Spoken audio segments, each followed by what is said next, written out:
Yan. Yan. No, no, no. Wait. Imani, sagulan na to og dog food. Para healthy ka. Na. Yan guys, ito yung binili ko na pampagatas niya. Para marami siyang gatas sa kanyang baby.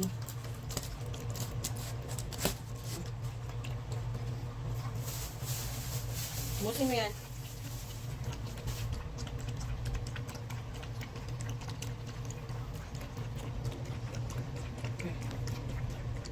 Ayan guys, lumilitaw na ang kulay nila.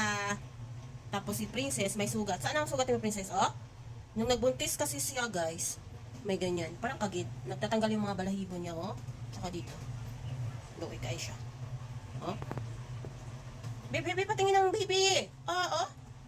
Na, lumilitaw na talaga yung kulay nila. Hala, ang cute. 5 kasi dapat to guys. Namatay yung 2. Kasi hindi namin nabantayan na Princess, no ha?